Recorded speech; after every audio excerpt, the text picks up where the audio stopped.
সেই ভাইদেরকে জানিয়ে দিতে চাই, নারায়ে তাকবীর নিয়ে যদি তোমাদের এত গ্লানি থাকে, আপামর জনসাধারণকে বাদ দিয়েই তাহলে তোমরা রাজনীতি করো। শিবির যদি পরিচয় হয় তাহলে তার নখ উপড়ে ফেলে ছাদ থেকে ফেলে দিতে কোনো সমস্যা নাই। এই ট্যাগিং করতে করতে পরবর্তীতে তারা জামাত ছেড়ে বিএনপিকে ধরেছে। আমরা আজকে স্মরণ করছি বাংলাদেশের বেগম জিয়া, যিনি সবার আগে সমস্ত সুশীলতার বুকে লাথি মেরে থুথু মেরে বলেছিলেন এইটা নাস্তিকদের মঞ্চ। তিনি বলেছিলেন এই নাস্তিকদের বিচারের দাবিতে আমাদেরকে আরো একটা দেশপ্রেমিক মঞ্চ করতে হবে।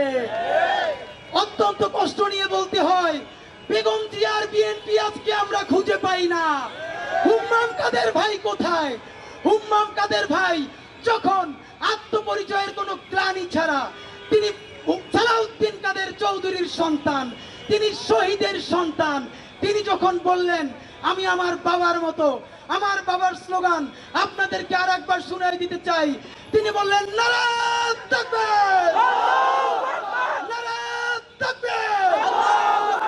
এরপরে আমরা দেখলাম সুশীল শাহবাগী অংশটা বলল এই স্লোগান হুম্মাম কাদের চৌধুরীর একক স্লোগান, এইটা বিএনপির স্লোগান নয়।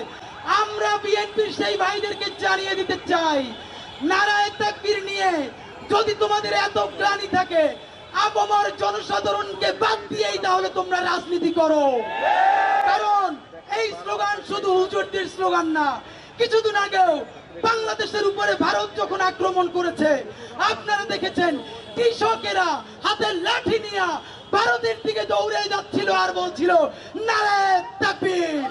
সুতরাং আমরা বলতে চাই, যার খুশি নারায়ে তাকবীর বলবে, যার খুশি মাহফিল করবে, কনসার্ট করবে, যাত্রা করবে, কাউকে বাধা দেওয়া যাবে না।